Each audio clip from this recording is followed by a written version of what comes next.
মুসলমান মনে করে কোরআন বুঝি এত শক্তিশালী না। হ্যাঁ, আফসোস।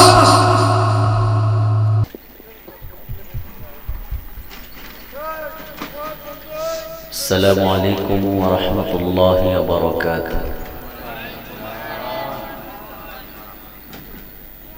إن الحمد لله نحمده ونستعينه ونستغفره ونعوذ بالله من شرور أنفسنا ومن سيئات أعمالنا. من يهده الله فلا مضل له ومن يضلله فلا هادي له. ونشهد أن لا إله إلا الله وحده لا شريك له. ونشهد أن سيدنا وحبيبنا ومولانا محمدا عبد الله ورسوله صلى الله تعالى عليه وعلى آله وصحبه وسلم، الذي أرسله بالحق بشيرا ونذيرا وداعيا إلى الله بإذنه ومنيرا. فقد قال الله تعالى في كلامه المجيد والفرقان الحميد: أعوذ بالله من الشيطان الرجيم. بسم الله الرحمن الرحيم.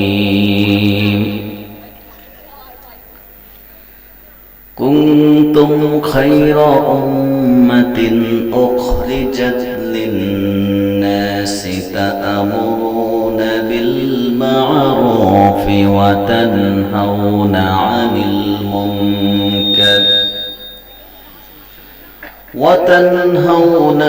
المنكر وتؤمنون بالله. ولو آمن أهل الكتاب لكان خيرا لهم، منهم المؤمنون وأكثرهم الفاسقون.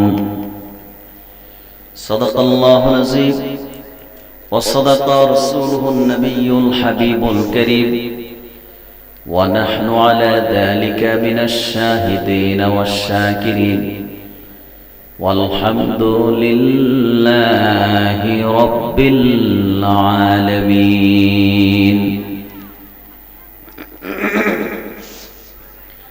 إن الله وملائكته يصلون على النبي يا أيها الذين آمنوا صلوا عليه وسلموا تسليما. اللهم صل على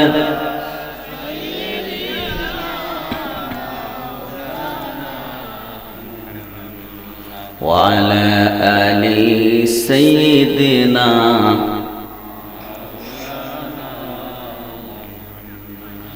زبان খুলে পড়ুন আল্লাহুম্মা সাল্লি আলা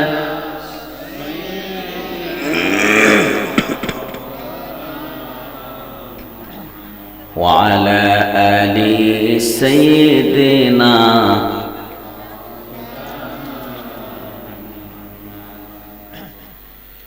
मदीने की हवा से जन्नती बो आती है,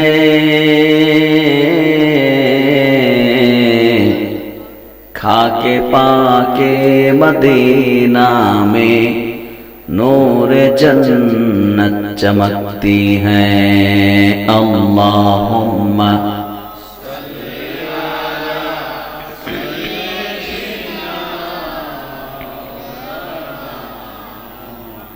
वअला आलि सय्यिदिना।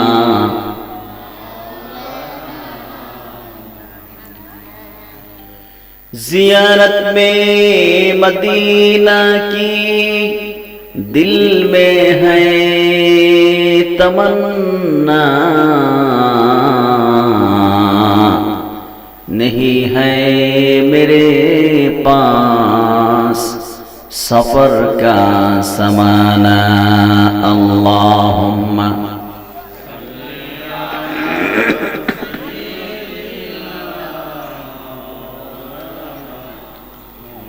वअला आलि सय्यिदिना।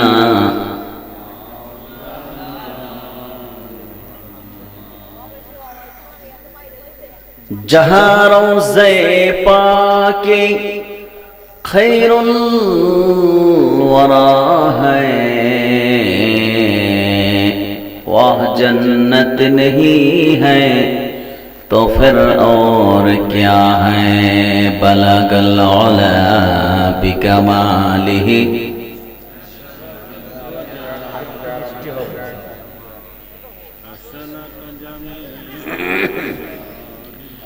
सल्लु अलैहि व आलिहि। গদিয়ারচর হযরত আরিয়া শাহ রহমাতুল্লাহি আলাইহি যুব সংঘের উদ্যোগে আয়োজিত 14তম বার্ষিক তাফসীরুল কোরআন ও ইসালে সওয়াব মাহফিলের সম্মানিত সভাপতি হযরত মাওলানা কারি ইনামুল হক সাহেব, ইমাম ও খতিব গদিয়ারচর জামে মসজিদ।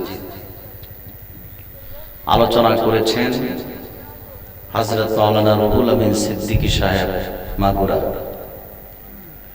হযরত মাওলানা মুফতি হুমায়ুনুর রহমান লেখন সাহেব সুপার মাধবপুর ও গালিমপুর মোহাম্মদিয়া হাফিজিয়া দাখিল মাদ্রাসা নবীগঞ্জ হবিগঞ্জ। আমন্ত্রিত উলামায়ে কেরামের মধ্যে রয়েছেন হযরত মাওলানা কারি শহীদুল ইসলাম শাহীন সাহেব, মুদাররিস হযরত খালিদ বিন ওয়ালিদ দলইপাড়া শাহপরান মাদ্রাসা সিলেট, হযরত মাওলানা কারি ইনামুল হক সাহেব, হযরত মাওলানা জুবায়ের আহমদ সাহেব, হযরত মাওলানা কারি আফদল মিয়া সাহেব। উপস্থিত উলামায়ে কেরাম, আগত সম্ভ্রান্ত আমার দিনদার মুসলমান ভাই বন্ধুগণ, সমস্ত প্রশংসা মহান আল্লাহ তাআলার জন্য, যিনি আজকের এই বরকতপূর্ণ মাহফিলে আমাদেরকে উপস্থিত হওয়ার তৌফিক এনায়েত করেছেন। সেজন্য আসুন হৃদয়ের সবটুকু আবেগ অনুভূতি উজাড় করে আল্লাহ তাআলার রাজি ও খুশির জন্য আমরা জবান খুলে একবার পড়ি আলহামদুলিল্লাহ। লাখো কোটি তার চেয়ে অনেক বেশি দরুদ ও সালাম আল্লাহর সৃষ্টির প্রধান আকর্ষণ, সমস্ত নবী ও রাসূলগণের মাথার তাজ, শামসুল হিদায়াত, বদরুদ্দুজা, আখিরি নবী, সকল নবী ও রাসূলগণের ইমাম হযরত মুহাম্মদ মুস্তাফা সাল্লাল্লাহু আলাইহি ওয়াসাল্লামের উপর আল্লাহ পাক যাকে আজ থেকে ১০০০ বছর আগে সর্বশ্রেষ্ঠ ও সর্বশেষ নবী ও রাসূল হিসেবে প্রেরণ করেছেন, যার পরে আজ পর্যন্ত পৃথিবীতে অবশ্যই কোন প্রকার নবী কিংবা রাসূল আসে নাই, অবশ্যই এখনো নাই, অবশ্যই কিয়ামত পর্যন্ত আসবে। সম্মানিত সুধী, আপনারা তো দীর্ঘ সময় বক্তব্য শুনে আসছেন। আমি আপনাদের খেদমতে কোরআনুল হাকিম সূরা আল ইমরান থেকে ১১০ নম্বর আয়াতে কারিমা তেলাওয়াত করেছি।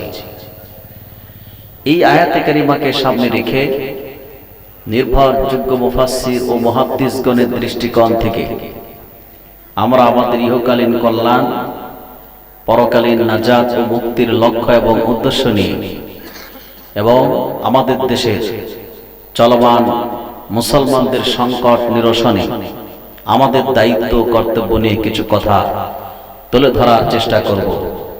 আল্লাহ তাআলা যেন তৌফিক ভিক্ষা এনায়েত করেন, পড়ুন আল্লাহুম্মা আমিন। ভূমিকাতে ছোট্ট একটি কথা বলছি হাদিস শরীফের আলোকে।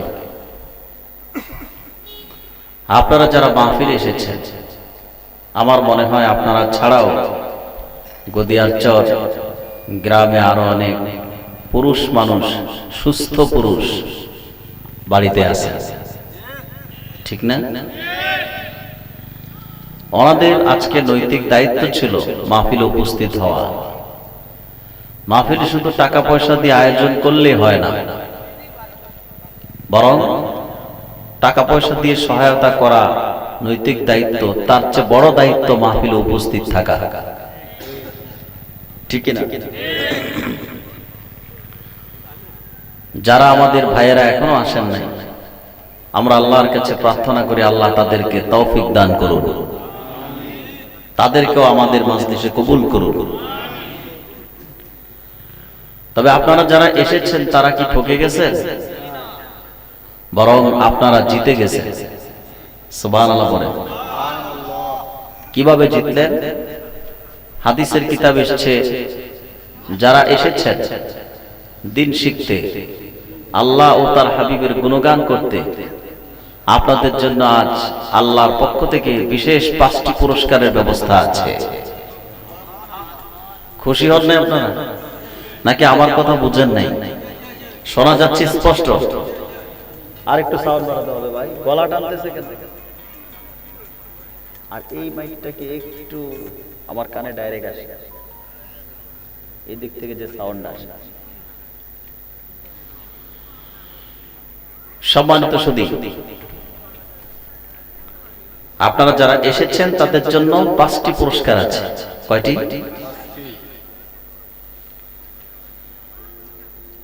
হাদিসের কিতাব এসেছে, মদিনাতুল মুনাওয়ারা থেকে 600 মাইল দূরে দামেস্ক শহরে বাস করতেন রাসূল করিম সাল্লাল্লাহু আলাইহি সাল্লামের বিশিষ্ট সাহাবী হযরত আবু দারদা রাদিয়াল্লাহু তাআলা আনহু।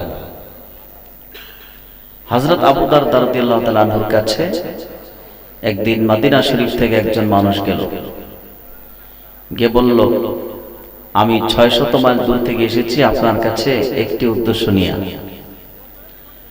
তিনি জিজ্ঞেস করলেন, কি উদ্দেশ্য নিয়ে এসেছো? লোকটি জবাব দিলেন, শোনো আল্লাহর হাবিবের সাহাবী,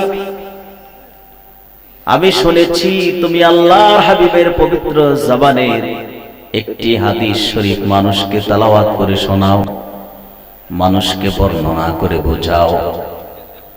রাসূলুল্লাহ সাল্লাল্লাহু আলাইহি সাল্লামের পবিত্র জবানের একটি মাত্র হাদিস শরীফ তোমার জবান থেকে শোনার জন্য, শেখার জন্য 600 মাইল দূর পথ অতিক্রম করে মদিনা থেকে দামেস্কে এসে তোমার কদমে হাজির হয়েছি।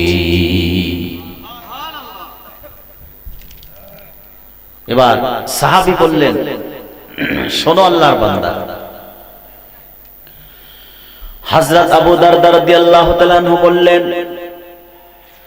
আমি আল্লাহর হাবিবের জবান থেকে শুনেছি, তিনি ইরশাদ করেছেন, যখন কোন মুমিন, কোন দিনদার আল্লাহর দ্বীনের চর্চা করার জন্য, দ্বীন শিখার উদ্দেশ্য নিয়ে নিজের ঘর থেকে বের হয়, আল্লাহ পাক সাথে সাথে আল্লাহর জান্নাতের দরজা পর্যন্ত রাস্তাকে তার জন্য সহজ করে দেন। এটি প্রথম পুরস্কার। আমরা যারা এসেছি এই গদিয়ারচর হযরত শাহ আরিয়া শাহ রাহমাতুল্লাহ যুব সংঘ আজকে যে আয়োজন করেছেন তাফসীরুল কোরআন ও ইসালে সওয়াব, এটি অত্যন্ত সুন্দর আয়োজন। এই আয়োজনে আমরা যারা উপস্থিত হয়েছি বিশেষ 5টি পুরস্কার আমরা পাবো। প্রথম পুরস্কার, আল্লাহর বেহেশতের দরজা পর্যন্ত রাস্তা আমাদের জন্য সহজ হয়ে গেছে। আর একটু আস্তে বলেন সুবহানাল্লাহ। 2 নাম্বার পুরস্কার হলো আপনি ঘর থেকে বের হয়েছেন, গদিয়ারচর মাহফিলে হেঁটে হেঁটে এসেছেন। আপনি যখন ঘর থেকে বের হয়েছেন, আপনার সম্মানার্থে আকাশ থেকে একদল স্পেশাল ফেরেশতা জমিনে নেমে এসেছেন। তারা তাদের নূরের পাখাগুলো আপনার পায়ের নিচে বিছিয়ে আপনাকে সংবর্ধনার মাধ্যমে মাহফিলে নিয়ে এসেছে। 3 নম্বর পুরস্কার, এখানে বসেছেন, যতক্ষণ বসে থাকবেন ওয়াজ শুনবেন, ততক্ষণ প্রতিটি শ্বাসে 10টি করে নেকি দেওয়া হচ্ছে। আরো জোরে বলেন সুবহানাল্লাহ। আপনারা বিগত জীবনে বহু রাজনৈতিক প্রোগ্রামে গিয়েছেন, সেমিনারে গিয়েছেন, কি পেয়েছেন সেখানে? কিছুই পান নাই। কিন্তু আজকের এমন একটি প্রোগ্রামে আপনারা উপস্থিত হয়েছেন যেখানে শুধুমাত্র বসে থাকলেই প্রতি শ্বাসে কত নেকি? সুবহানাল্লাহ বলেন। ওয়াজ যদি নাও বুঝেন, প্রতি শ্বাসে 10 নেকি, আর যদি বুঝেন এর বিনিময়ে আল্লাহ জান্নাত দিয়ে দিবেন। 4 নাম্বার পুরস্কার হলো আল্লাহর ওলির ইসালে সব মাহফিলে আমরা বসে গেছি। আল্লাহ রাব্বুল আলামিন আমাদের উপর এত রাজি হয়েছেন, আমাদের এই কাজটা এত বেশি পছন্দ করেছেন। আল্লাহর আকাশে বাতাসে, গ্রহে নক্ষত্রে, পাহাড়ে পর্বতে, 7 সমুদ্রে এবং কি কুশিয়ারা আর সুরমায় যত মাছ রয়েছে, আল্লাহর সকল সৃষ্টি আমাদের গুনাহ মাফের জন্য আল্লাহর কাছে দোয়া করে যাচ্ছে। এত বেশি পছন্দ এই দিনের মাজলিস। 5 নাম্বার পুরস্কার, কিছুক্ষণ পরেই তো আমরা তওবা ইস্তেগফার করব, দুরুদ সালাম পড়ে মুনাজাত করব, ঠিক কি না? কিছুক্ষণ পরে মুনাজাতের মাধ্যমে 14তম মাহফিলের সমাপ্তি ঘোষণা করা হবে। মুনাজাতে যখন আপনি হাত তুলবেন আল্লাহ দরবারে, এখানে আমরা এমন গুনাহগারও আছি, জীবনে এত বেশি গুনাহ করেছি, এমন জঘন্য গুনাহ করেছি যা সমাজের মানুষ জানে না, পরিবারের মানুষ জানে না, পরিজন জানে না, মা তার সন্তানের গুনাহের কথা জানে না, সন্তান তার মায়ের গুনাহের কথা জানে না, কোন বন্ধু বান্ধব আমাদের গুনাহের কথা জানে না। সবার চোখ ফাঁকি দিয়ে গুনাহ করেছি, কিন্তু আল্লাহর কুদরতি চোখ ফাঁকি দেওয়ার সক্ষমতা কারো হয় নাই, ঠিক কিনা বলেন? মাহফিল শেষে মুনাজাতে যখন আপনি আল্লাহর দরবারে হাত তুলবেন, অতীত জীবনের সমস্ত গুনাহের কথা স্মরণ হয়ে যাবে, আল্লাহর ভয়ে দিলটা নরম হয়ে যাবে, লজ্জায় নিজেকে অপরাধী সাব্যস্ত মনে করে আপনি আল্লাহর আদালতে নিজেকে অপরাধী ভেবে মস্তকটা নত করে দিবেন, আল্লাহর ভয়ে কান্না শুরু করবেন। যখন তওবার আগুনে আপনি জ্বলবেন, অনুশোচনায় জ্বলতে জ্বলতে দগ্ধ হয়ে যাবেন, আপনার চোখ থেকে অটোমেটিক তওবা যখন কবুল হয়ে যাবে, চোখ থেকে অশ্রু ফোঁটা বেরিয়ে আসবে। হাদিস সাক্ষী, যে ব্যক্তি আল্লাহর ভয়ে কাঁদে, মান বাকা মিন খাশিয়াতিল্লাহি হারামাল্লাহু আলাইহিন নার, যার আল্লাহর ভয়ে যার চোখ থেকে অশ্রু ফোঁটা বেরিয়ে যায়, চোখের পানি সাদকার বিনিময়ে আল্লাহ রাব্বুল আলামিন জাহান্নামের আগুনকে নিভিয়ে দিবেন, মুনাজাত কবুল হয়ে যাবে, গুনাহগুলো maaf করে আল্লাহ আমাদেরকে বাড়িতে ফিরিয়ে দিবে। তাহলে 5 নাম্বার পুরস্কার, আমাদের গুনাহগুলো maaf হয়ে যাবে। আপনারা তো দেখতেছি সুবহানাল্লাহ বলতেছেন না, কিছুই বলতেছেন না, বিষয় কি? চুপচাপ আছেন কেন আপনারা? কিছু তো বলতে হবে। যদি কিছুই না বলেন, আমাকে সাপোর্ট না করেন, তো আমি ওয়াজ করব কেমন করে আপনাদের মাঝে? তখন তো আমাকে চোখ বন্ধ করে ওয়াজ করতে হবে। আপনারা শিরোনাম লিখেছেন তাফসিরুল কোরআন, তখন আর তাফসিরে থাকা যাবে না। তাফসীর বাদ দিয়ে অন্য লাইন খুঁজতে হবে আমাকে, কারণ শিরোনামের সাথে আমার কথার মিল রাখতে হলে আপনারা আমাকে সাপোর্ট করতে হবে। করবেন? বলেন, কথা বলেন, আরো জোরে বলেন। একটু কথা বলা লাগবে। ঠান্ডা একটু আজকে লাগতেছে নাকি? কিন্তু 15 দিন আগে যে ঠান্ডা ছিল তার চেয়ে অনেক কম না? তুলনামূলক ঠান্ডা নাই, ঠিক না? কথা বলতে কোনো সমস্যা, ঠান্ডার অজুহাত দেওয়া যাবে না। সম্মানিত ভাইয়েরা, তাহলে আমরা কি বিশুদ্ধ নিয়ত করতে পারি কিছুক্ষণ পরে,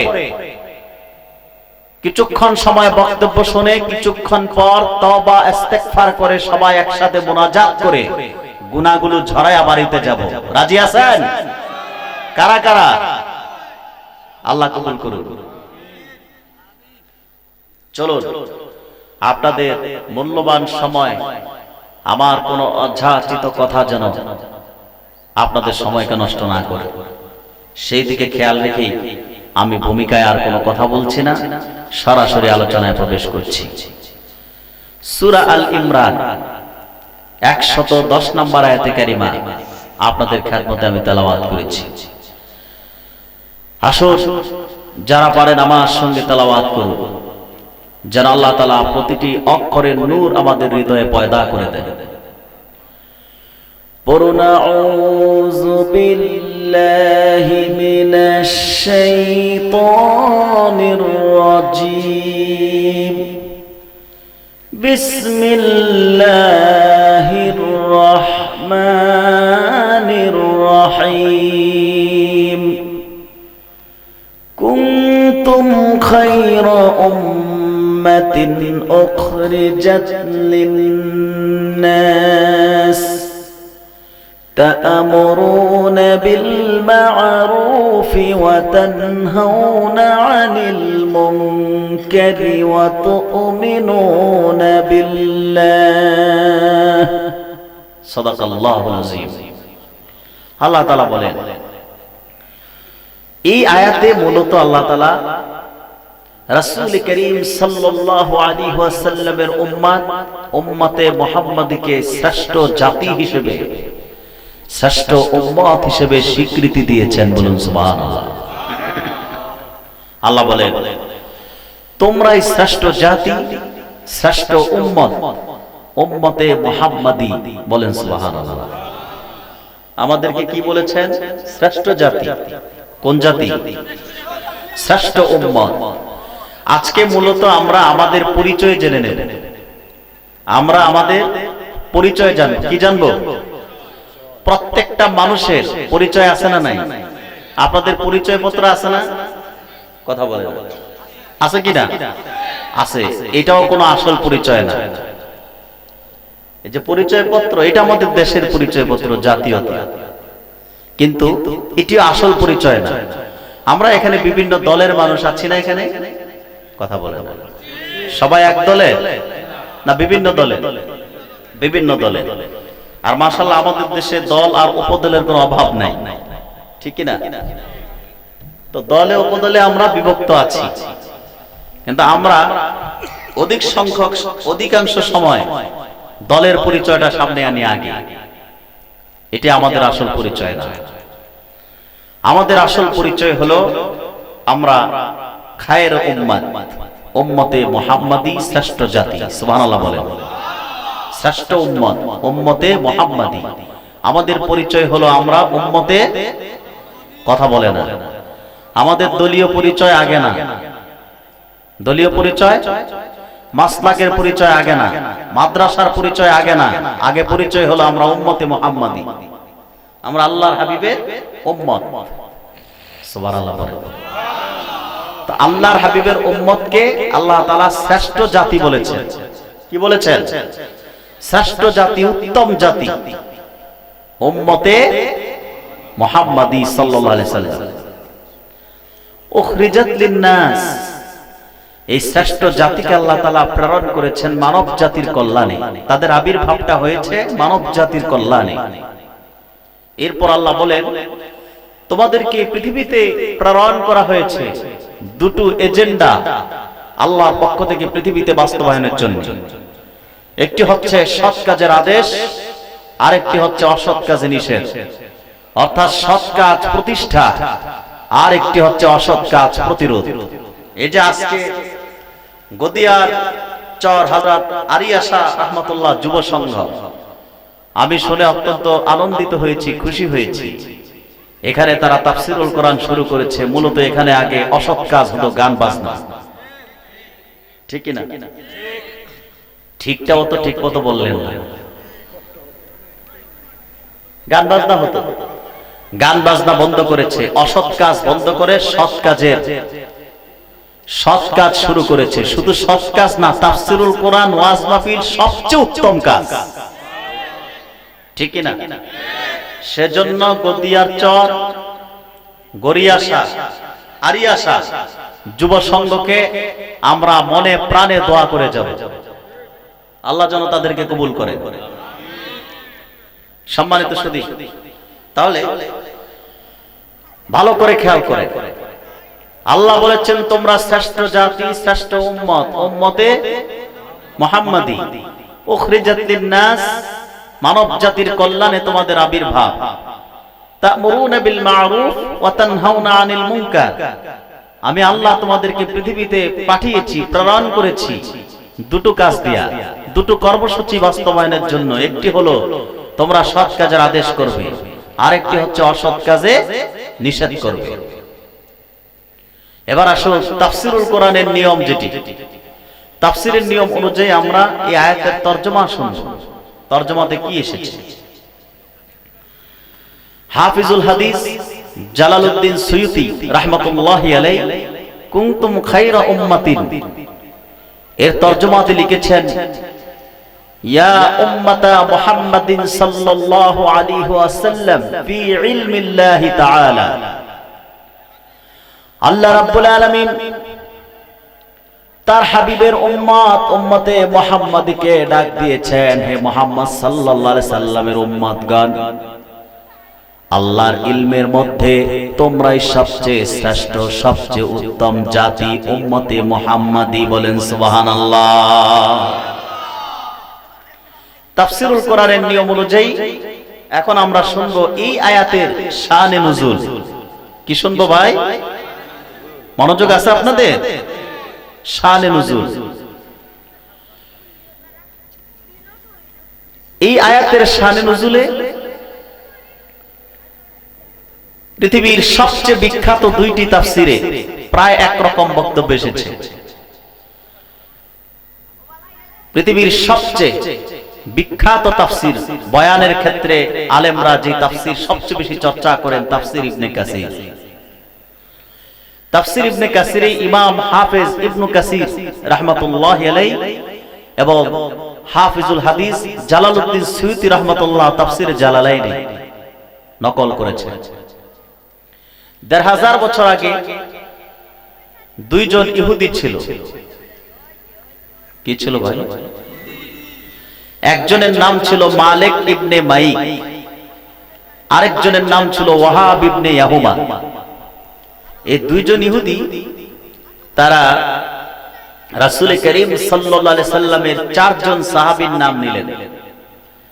রাসূলুল্লাহর বিশিষ্ট ৪ জন সাহাবী ছিলেন হযরত আব্দুল্লাহ বিন মাসউদ, হযরত মুআজ ইবনে জাবাল, হযরত উবাই ইবনে কাআব রাদিয়াল্লাহু তাআলা আনহুমা। এরকম ৪ জন সাহাবীর নাম নিয়ে দুইজন ইহুদি বলল, শোনো আব্দুল্লাহ বিন মাসউদ, তোমরা যারা মুহাম্মদ সাল্লাল্লাহু আলাইহি সাল্লামের সহচর সাহাবী, তোমাদের চেয়ে আমরাই উত্তম, তোমাদের চেয়ে আমরা ইহুদিরাই শ্রেষ্ঠ। আর তোমরা যে দ্বীনের অনুসরণ করো ইসলাম, আমাদের দ্বীনের নাম কি? ইসলাম। সেই ইসলাম ধর্মের চেয়ে আমাদের ইহুদি ধর্মই শ্রেষ্ঠ। বলেন নাউজুবিল্লাহ। দেখেন তাদের বক্তব্যটি কি। তারা বলল মুহাম্মদ সাল্লাল্লাহু আলাইহি সাল্লামের সাহাবী যারা, তাদের চেয়ে ইহুদিদের মর্যাদা শ্রেষ্ঠ। আর রাসূলুল্লাহর সাহাবীগণ যে দ্বীনের অনুসরণ করে ইসলাম, ইসলাম ধর্মের চেয়ে তাদের ইহুদি ধর্ম শ্রেষ্ঠ। আল্লাহ রাব্বুল আলামিন মালিক ইবনে মাইক, ওয়াহাব ইবনে ইয়াহুমা দুইজন কুখ্যাত ইহুদির ভ্রান্ত ধারণার নিরসনে কোরআন কারিমে আয়াত নাযিল করে দিলেন।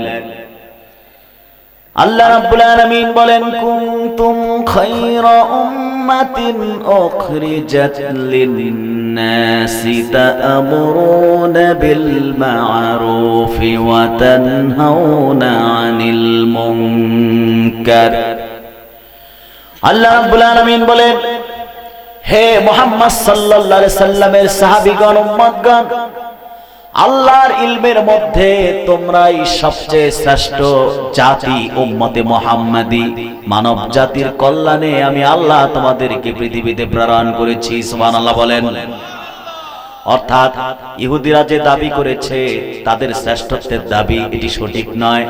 তারা তোমাদের চেয়ে শ্রেষ্ঠ না, বরং তাদের চেয়ে তোমরাই শ্রেষ্ঠ। এবং পৃথিবীতে তারা ছাড়াও আরো যত ধর্ম আছে, সকল ধর্মের অনুসারীদের মধ্যে আমার হাবিবের উম্মত শ্রেষ্ঠ। বলেন সুবহানাল্লাহ। সকলের চেয়ে আমরা কি? জোরে বলেন, শ্রেষ্ঠ। তাদের আরেকটা দাবি ছিল, তোমাদের দিন ইসলামের চেয়ে আমাদের ইহুদি ধর্ম। কথা বলে ভাই, আপনারা কি ওয়াজ বুঝতেছেন? আশপাশে একজন যাবেন, এই যে আওয়াজ বন্ধ করতে হবে বাচ্চাদের, যে ছেলেগুলো কথা বলতেছে বন্ধ করতে হবে। আপনারা এই যে খালি রাখছেন কেন? এখানে তো শয়তান আসবে, বসবে। জি, কুয়াশার পানি। আচ্ছা, মাশাআল্লাহ। তাহলে পানিতে শয়তান বসবে।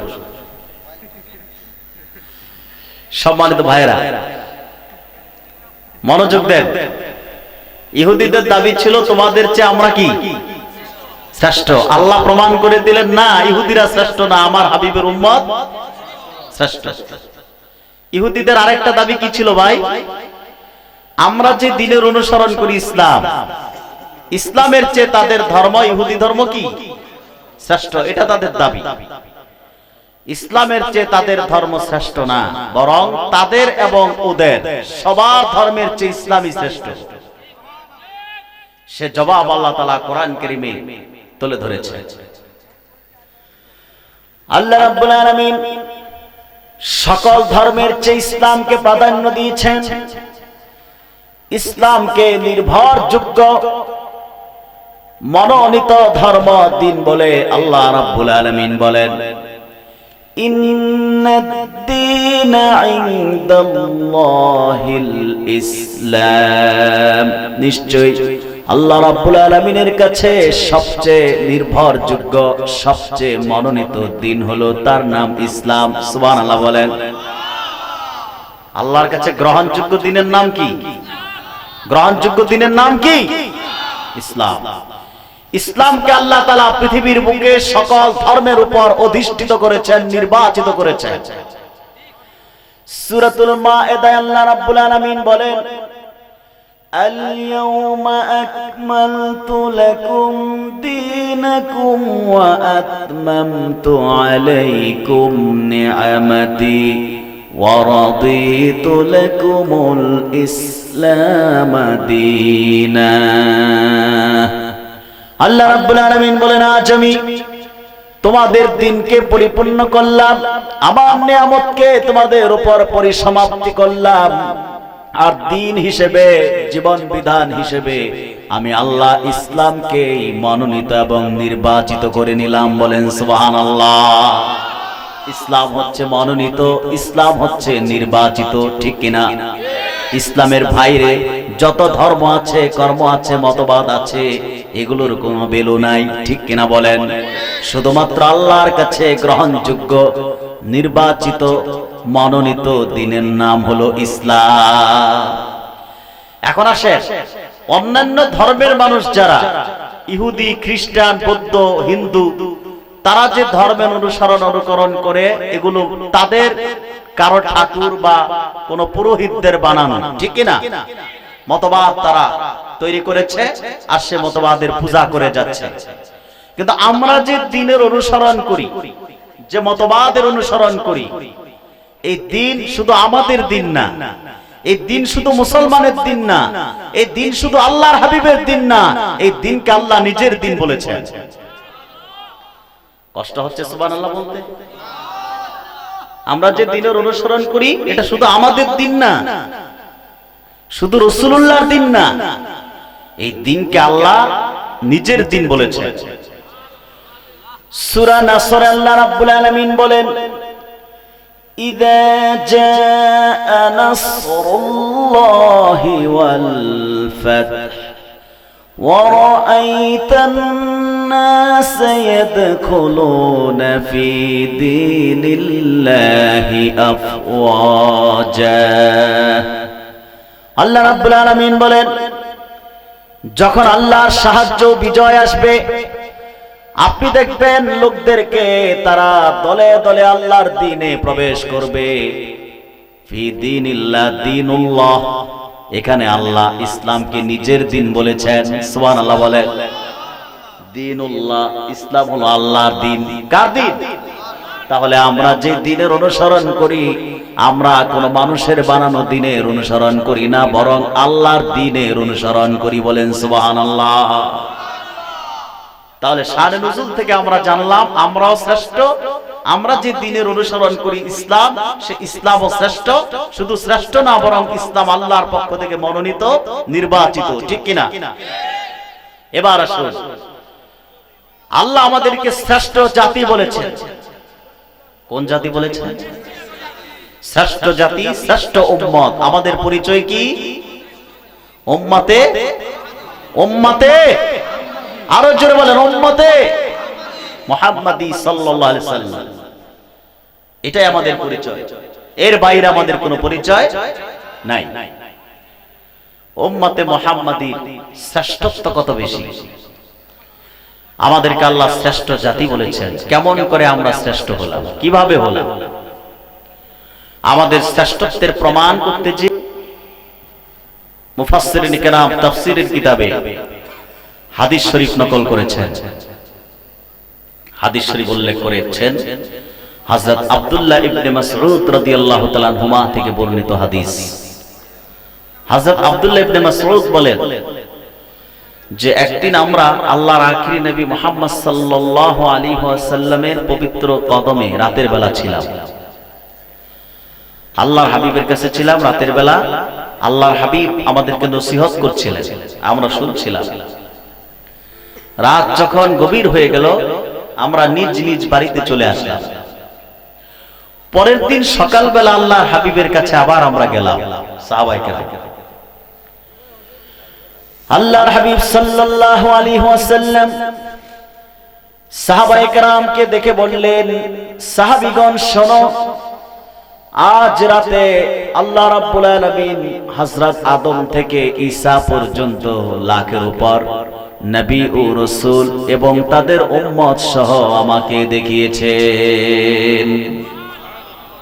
আজকে রাতে সমস্ত নবী, পূর্বের সব নবী এবং তাদের উম্মত সহ আল্লাহ আমাকে দেখিয়েছেন। চিৎকার দিয়ে কোন সুবহানাল্লাহ। হুজুর বলেন, আমি দেখেছি কোন নবীর সাথে একজন উম্মত, কয়জন? আবার কোন নবীর সাথে মাত্র দুইজন উম্মত, কোন নবীর সাথে মাত্র তিনজন উম্মত। তবে আমি লক্ষ্য করেছি হযরত মুসা আলাইহিস সালাম যেখানে, হযরত মুসার পাশে একটি বিরাট উম্মতের দল, জনসংখ্যা তারা বেশি ছিল। আল্লাহর হাবিব আল্লাহর কাছে আরজ করলেন, রব্বুল আলামিন হযরত মুসা আলাইহিস সালামের পাশে যাদেরকে দেখা যাচ্ছে তাদের পরিচয় কি, তারা কারা? আল্লাহর পক্ষ থেকে তার হাবিবকে জানিয়ে দেওয়া হলো, হাবিব এরা হলো হযরত মুসার উম্মত, বনি ইসরাইল সম্প্রদায়, তারা মুসার উম্মত। হযরত মুসার উম্মতের সংখ্যা ভারী দেখে আল্লাহর হাবিব সাল্লাল্লাহু আলাইহি ওয়াসাল্লাম একটু হতচকিত হয়ে গেলেন। আল্লাহর কাছে জানতে চাইলেন, আরজ করলেন, রব্বুল আলামিন এরা যদি মুসার উম্মত হয় তাহলে আমার উম্মত কোথায়? উম্মতে মুহাম্মাদি কোথায়? আমি আমার উম্মত দেখতে চাই। আল্লাহ তার হাবিবকে ডাক দিলেন, হাবিব আপনি আপনার পবিত্র চক্ষু দ্বারা ডান দিকে তাকান। সুবহানাল্লাহ বলেন। ডান দিকে লক্ষ্য করুন। কোন দিকে?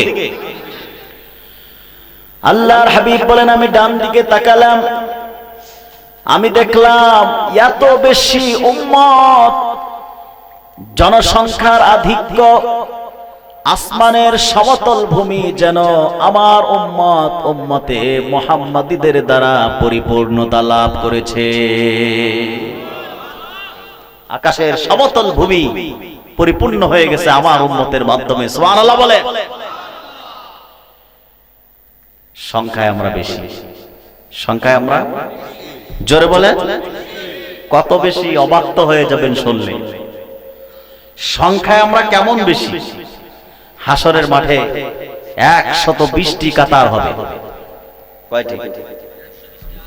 জোরে বলে। এ ভাই, সাউন্ড তো ভালোই ছিল, কি আপনি আবার লাড়াচাড়া করলেন কেন?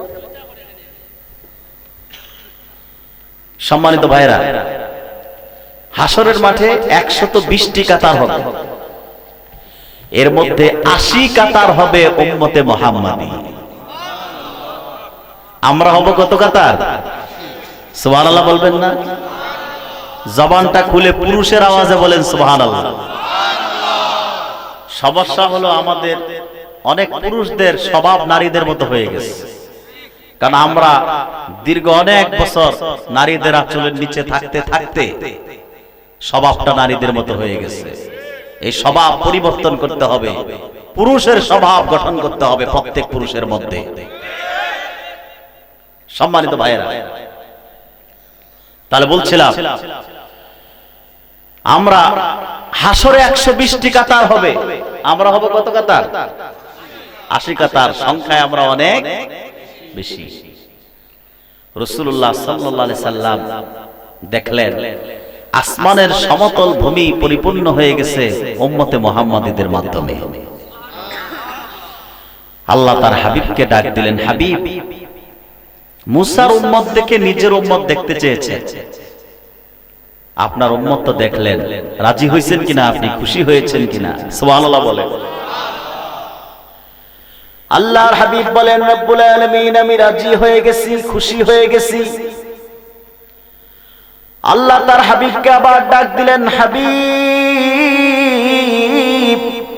মুহাম্মদ সাল্লাল্লাহু আলাইহি ওয়াসাল্লাম, এখানে আপনার উম্মত শেষ না, আপনার উম্মতের সংখ্যা এখানেই শেষ না, এখানে যত উম্মত আছে তারা ছাড়াও আরো 70,000 উম্মত বিনা হিসেবে বিনা আযাবে আমার জান্নাতে যাবে।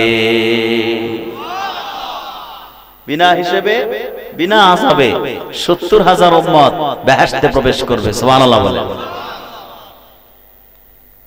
আদম থেকে ঈসা পর্যন্ত লাখের উপর নবী এসেছেন, কোন নবীর উম্মতের ব্যাপারে আল্লাহর এই স্বীকৃতি নাই।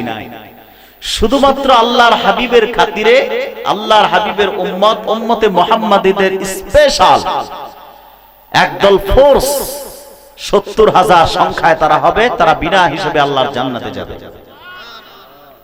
এই বয়ান যখন আল্লাহর হাবিব সাহাবায়ে কেরামকে শোনালেন,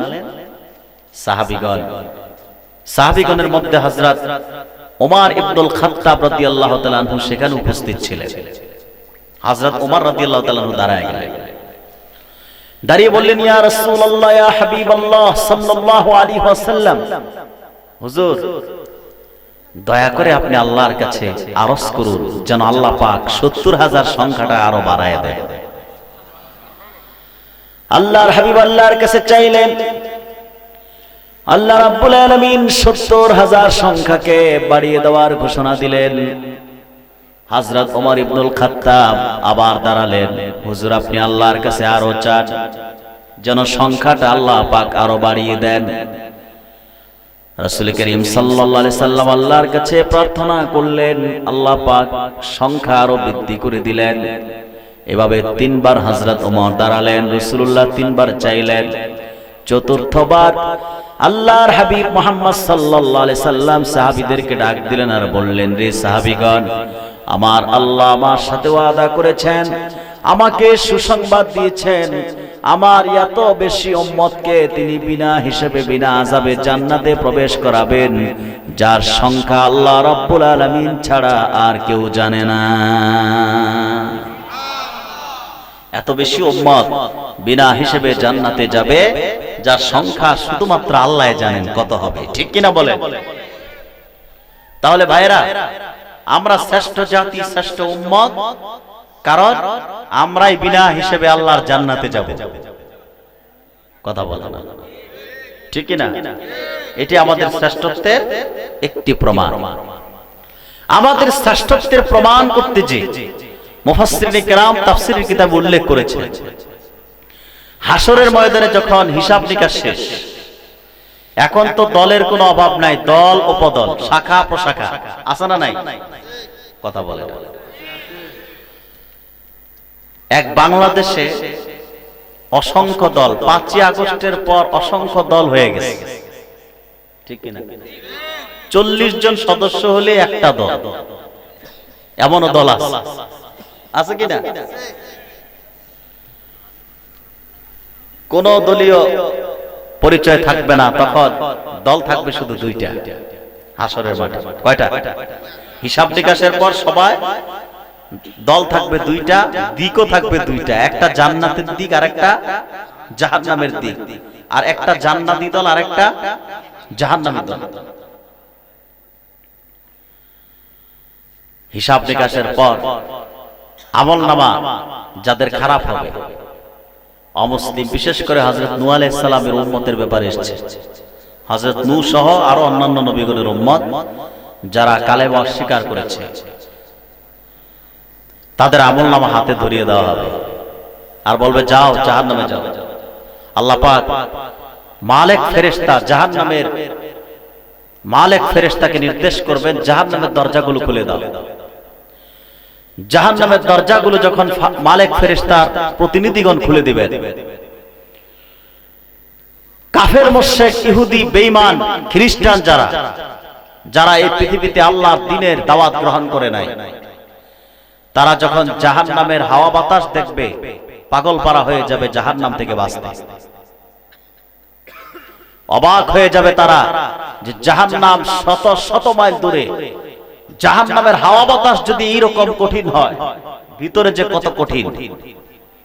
জাহান্নাম থেকে বাঁচতে তারা তখন ফন্দি খুঁজবে, তখন তারা আল্লাহর আদালতে যাবে, তাদের নবীদের বিরুদ্ধে মিথ্যা অভিযোগ দিবে, গিয়ে বলবে আল্লাহ, আমরা যে আজকে জাহান্নামীর আসামি হয়ে গেছি, এর জন্য তো আমরা দায়ী না। আল্লাহ বলবে তাহলে কারা? তারা বলবে আল্লাহ, আমাদের কাছে তো কোনো নবী যায় নাই, রাসূল যায় নাই, কালেমার দাওয়াত পাই নাই, সেজন্য আমরা ঈমান আনতে পারি নাই, জাহান্নামী হয়ে গেছি। অভিযোগ সত্য না মিথ্যা? কথা বলে। অভিযোগ মিথ্যা। এই যে ইহুদি, খ্রিস্টান এই পৃথিবীতে মিথ্যাচার করে, পৃথিবীতে সবচেয়ে সভ্যতার কথা বলে, শান্তি এবং সমাধান শৃঙ্খলার কথা বলে ইহুদি এবং খ্রিস্টানরাই সবচেয়ে বেশি, কিন্তু সারা পৃথিবীতে অশান্তি বিরাজ করছে যাদের কারণে তারা ইহুদি এবং খ্রিস্টান। কিন্তু সভ্যতার বাণী শোনায় তারাই আমাদের। পৃথিবীতে শান্তি, শৃঙ্খলা, মানবাধিকার প্রতিষ্ঠা, এগুলোর কথা বলে তারাই। আরেকদিকে আপনি দেখেন, ইহুদি এবং খ্রিস্টানদের ইতিহাস অত্যন্ত কলঙ্কিত। এই জাতি কলঙ্কিত জাতি। আজকের পৃথিবীতে মানবাধিকারের প্রতিষ্ঠা, মানব অধিকার প্রতিষ্ঠার কথা কারা বলেন বেশি? খ্রিস্টানরা বলেন। বিশেষ করে এখন বিশ্বে মোড়লগিরি যার হাতে, মার্কিন যুক্তরাষ্ট্র। মার্কিন যুক্তরাষ্ট্র বলে, কথা বলে কিনা? মানবাধিকার প্রতিষ্ঠার কথা মার্কিন যুক্তরাষ্ট্র সবচেয়ে বেশি বলে। কিন্তু মার্কিন যুক্তরাষ্ট্রের 73-74 বছর বয়সে ইতিহাসে তারা দ্বিতীয় বিশ্বযুদ্ধের পর থেকে পৃথিবীর বিভিন্ন ভূখণ্ডে 2 থেকে 3 কোটি মানুষ হত্যা করেছে মার্কিন যুক্তরাষ্ট্র।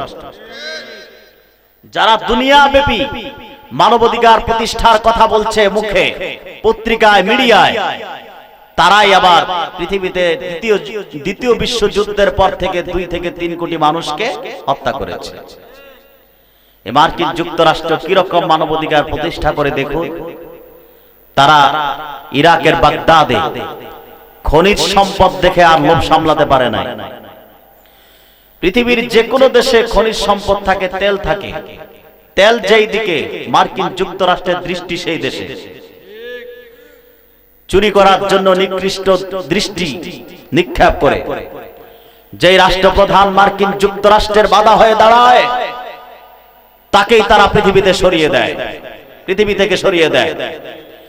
ইরাকের মুসলিম সবচেয়ে জনপ্রিয় প্রেসিডেন্ট সাদ্দাম হুসাইন মার্কিন যুক্তরাষ্ট্রকে বৃদ্ধাঙ্গুল দেখিয়েছিলেন এবং ঈমানের বলে বলিয়ান হয়ে তাদের চুরির প্রতিবাদে তিনি জেগে উঠেছিলেন। মার্কিন যুক্তরাষ্ট্র অত্যন্ত সন্ত্রাসী কায়দায় নির্মমভাবে ঈদের দিনে ইরাকের প্রেসিডেন্ট সাদ্দাম হুসাইনকে ফাঁসির রশিতে ঝুলিয়ে হত্যা করেছে। এই মার্কিন যুক্তরাষ্ট্র ইরাকের বাগদাদে লক্ষ লক্ষ মুসলমানকে হত্যা করেছে। সিরিয়া এবং লিবিয়া যুদ্ধের মাধ্যমে তছনছ করে দিয়েছে। এই মার্কিন যুক্তরাষ্ট্র 2001 সালের পর থেকে আফগানিস্তানে হাজার হাজার তালেবানকে হত্যা করেছে। 19 বছরের হামলায় তারা হাজার হাজার তালেবান হত্যা করেছে। অবশেষে আফগানের তালেবান যখন কোরআন ও সুন্নাহর ফর্মুলা নিয়ে জিহাদ ফি সাবিলিল্লাহর পথ বেছে নিয়েছে, কুখ্যাত মার্কিন যুক্তরাষ্ট্রের সামরিক বাহিনী নাকে খক দিয়া পালাতে বাধ্য হয়েছে। আজকে আফগানিস্তানে আল্লাহর কোরআনের হুকুমত প্রতিষ্ঠা হয়ে গেছে। যারা বিশ্বব্যাপী মানবাধিকারের কথা বলছেন, তারা আবার মানবাধিকার প্রতিষ্ঠার জন্য একটি সংগঠন করেছেন, জাতিসংঘ, ঠিক না? সে জাতিসংঘের মানবাধিকার সংস্থার অফিস পৃথিবীর বিভিন্ন দেশে আছে। ফিলিস্তিনে এতগুলো হামলা হচ্ছে, ইসরায়েল কয়েক বছর যাবত মজলুম মুসলিম নারী পুরুষ শিশুদেরকে বোমা নিক্ষেপ করে ফিলিস্তিনে হত্যা করে যাচ্ছে।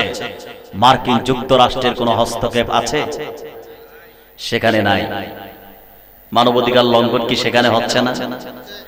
বরং এই ইহুদি ইসরায়েল ফিলিস্তিনের মুসলিম মুসলমানদেরকে যে হামলা করছে, তা মার্কিন যুক্তরাষ্ট্রের প্রেসক্রিপশনে হামলা করছে। ফিলিস্তিনি মুসলমানদের অপরাধ কি?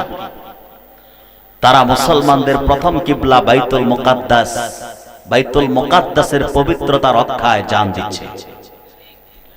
তারা স্বাধীনতা চায়, তারা মুক্তি চায়, এটা তাদের অপরাধ না।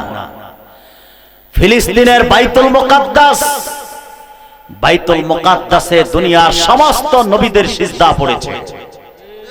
দুনিয়ার সকল নবী সেই বাইতুল মুকাদ্দাসে নামাজ পড়েছে এবং সর্বশেষ আল্লাহর আখিরি নবী, বিশ্ব মানবতার মুক্তির সনদ মুহাম্মদ সাল্লাল্লাহু আলাইহি ওয়াসাল্লাম ১৫০০ বছর আগে মেরাজ রজনীতে বাইতুল মুকাদ্দাসে নামাজ পড়েছেন এবং নামাজ পড়িয়েছেন। সুবহানাল্লাহ বলবেন না? জালালউদ্দিন সুয়ুতী রাহমাতুল্লাহ নকল করেন, আল্লাহর হাবিব সাল্লাল্লাহু আলাইহি সাল্লাম মসজিদুল হারাম থেকে বাইতুল মুকাদ্দাসে যখন গেলেন, সুম্মা দাখালতু বাইতুল মুকাদ্দাস ফাজুমিয়া লিয়াল আম্বিয়া ফাকাদ্দামানি জিবরাইল হাত্তা আম্মামতুহু। হুজুর বলেন, আমি যখন মসজিদুল হারাম থেকে বাইতুল মুকাদ্দাসে গিয়েছি, অন্যান্য নবীগণ যে আংটায় বাহন বাঁধতেন, আমার বাহনটি সেখানে বাঁধা হলো। বাইতুল মুকাদ্দাসে আমি প্রবেশ করলাম, আমি দেখলাম অসংখ্য নবী অপেক্ষায় দাঁড়ায় আছে। জামাতের সময় হয়ে গেল, সবাই কাতার সোজা করে দাঁড়িয়ে আছেন, কিন্তু ইমামের জায়গাটি শূন্য পড়ে আছে, কেউ যাচ্ছে না সামনে। হযরত জিবরিল আমাকে সামনে বাড়িয়ে দিলেন, ইমামের জায়গায় দাঁড় করিয়ে দিলেন। মেরাজ রজনীতে বাইতুল মুকাদ্দাসে লাখের উপর নবী ও রাসূলের সামনে আমি রাসূল ইমামতি করেছি। সেই থেকেই আল্লাহর হাবিবের একটি উপাধি ইমামুল মুরসালিন, সকল নবী ও রাসূলগণের ইমাম আমার আল্লাহর আখিরি নবী। বলেন সুবহানাল্লাহ। আমাদের নবী সকল নবী ও রাসূলগণের ইমাম, নেতা, ঠিক কিনা বলেন? সম্মানিত ভাইরা, তাহলে বাইতুল মুকাদ্দাস তার পবিত্রতা রক্ষায় ফিলিস্তিনি মুসলমান জীবন দিচ্ছে, রক্ত দিচ্ছে। এই বাইতুল মুকাদ্দাসে সমস্ত নবী ও রাসূল নামাজ পড়েছে, ঠিক কি না? কিন্তু মার্কিন যুক্তরাষ্ট্র সেখানে কোনো হস্তক্ষেপ করছে না ইহুদিদেরকে, বরং তারাই প্রেসক্রিপশন দিয়েছে মুসলিম হত্যা করার জন্য। মার্কিন যুক্তরাষ্ট্রের মানবাধিকার সংস্থার অফিস পৃথিবীর যে কোনো ভূখণ্ডে গিয়েছে, সেই দেশ যুদ্ধের মাধ্যমে তছনছ হয়ে গেছে। বড় দুঃখ এবং পরিতাপের সাথে বলতে হয়, এই সরকারের আমলে আমাদের ঢাকায় জাতিসংঘের মানবাধিকার সংস্থার একটি অফিস হয়ে গেছে, যা খাল কেটে কুমিরকে দাওয়াত করার মতোই মনে হচ্ছে। কারণ মার্কিনীরা কোন দেশে সৎ উদ্দেশ্য নিয়ে প্রবেশ করে না, উদ্দেশ্য থাকে অসৎ। উদ্দেশ্য থাকে কি? জোরে বলে। বাংলাদেশে মার্কিনীরা প্রবেশ করেছে, আপনারা কি মনে করেন সৎ উদ্দেশ্য নিয়ে? মার্কিনী গোয়েন্দা সংস্থা সিআই কাজ করে যাচ্ছে। আমার দেশে আজকে রাজনৈতিক যে দ্বন্দ্ব, সংকট, রাজনৈতিক দলগুলো নেতারা একজন আরেকজনের বিপক্ষে কথা বলে যাচ্ছে, দ্বন্দ্ব হচ্ছে, সংঘাত হয়ে যাচ্ছে। দেশের কোনো নিরাপত্তা নাই, প্রশাসন সরকারের কথা কেউ শুনে না।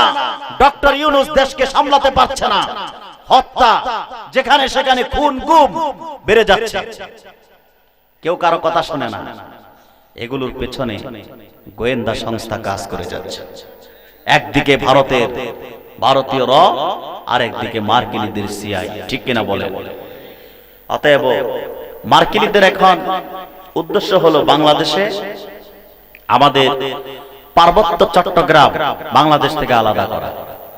এটা মার্কিনীদের একটা এজেন্ডা বাংলাদেশ নিয়ে। এটাকে আপনারা বাস্তবায়ন করতে দিবেন? আওয়াজ করে বলেন। আমার দেশের 1 ইঞ্চি মাটি যেমন করে আমরা ভারতকে দিতে পারি না, আমার দেশের 1 ইঞ্চি মাটি আমরা মার্কিন যুক্তরাষ্ট্রকে দিতে পারি না, ঠিক কিনা? যেভাবে আমরা ভারতীয় আধিপত্যবাদের বিরুদ্ধে বিগত 15 বছর কথা বলেছি এবং ভারতীয় আধিপত্যবাদ থেকে বাংলাদেশকে মুক্ত করার জন্যই স্বৈরাচার সরকারকে বিদায় করা হয়েছে, ঠিক সেভাবেই মার্কিন যুক্তরাষ্ট্র যদি নিকৃষ্ট দৃষ্টি আবার স্বাধীনতায় হস্তক্ষেপ করে, মার্কিন যুক্তরাষ্ট্রকে জুতা পেটা করে বাংলাদেশ থেকে উৎখাত করা হবে, ঠিক কিনা বলে? তখন আর আমাদের মধ্যে দলাদলি থাকবে না, দেশটা আমাদের সবার, দেশ রক্ষায় আমরা তখন এক হব, ঠিক কিনা? আমার প্রিয় ভাইয়েরা, বলছিলাম ইহুদিরা তারা শুধু দুনিয়ায় মিথ্যাচার করে, এত অবাক হওয়ার কিছু নাই। পৃথিবীতে তারা মুসলমান হত্যা করে, মানুষ হত্যা করে, এতে অবাক হওয়ার কিছু নাই। কারণ তাদের পূর্বপুরুষ যারা ছিল তারা হাজার হাজার নবীকে হত্যা করেছিল।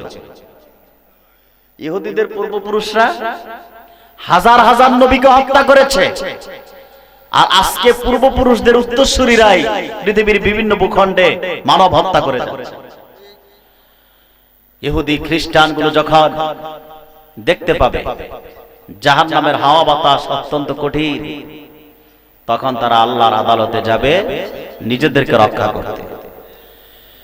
যে বলবে আল্লাহ আজকে আমরা জাহান্নামী হয়ে গেছি, এর জন্য তো আমরা দায়ী না, আল্লাহ বলবেন তাহলে কারা? তারা বলবে আল্লাহ আমাদের কাছে কোনো নবী যায় নাই, রাসূল যায় নাই, আমরা কালেমার দাওয়াত পাই নাই বলেই তো আজকে জাহান্নামী হয়ে গেছি। আল্লাহ পাক বলবেন দাঁড়াও, নবীগণকে ডাকবেন আল্লাহর আদালতে।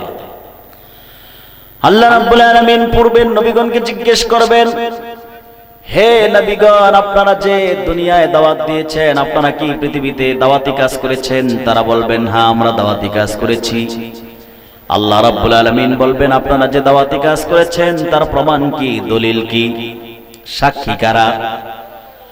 পূর্বের নবীগণ আল্লাহর আদালতে দাঁড়িয়ে বলবে রাব্বুল আলামিন আমরা দুনিয়ায় দাওয়াতি কাজ করেছি, কালেমার প্রচার করেছি, তার সবচেয়ে বড় সাক্ষী তোমার আখিরি নবী মুহাম্মদ সাল্লাল্লাহু আলাইহি ওয়াসাল্লাম এবং তোমার হাবিবের উম্মত, উম্মতে মুহাম্মাদি। বলেন সুবহানাল্লাহ। তোমার হাবিবের উম্মত উম্মতে মুহাম্মাদি সাক্ষী আছে আমরা যে দাওয়াতি কাজ করেছি। কাল কিয়ামতে হাসরের মাঠে আল্লাহর নবীদের পক্ষে সত্য ও ন্যায়পরায়ণ সাক্ষী দিব আমরা। সেই কথা আল্লাহ রাব্বুল আলামিন ১৫০০ বছর আগে কোরআন কারীমে তুলে ধরেছেন। আল্লাহ পাক বলেন, وَكَذَلِكَ جَعَلْنَاكُمْ أُمَّةً وَسَطًا لِتَكُونُوا شُهَدَاءَ عَلَى النَّاسِ وَيَكُونَ الرَّسُولُ عَلَيْكُمْ شَهِيدًا। আল্লাহ রাব্বুল আলামিন বলেন, হে মানব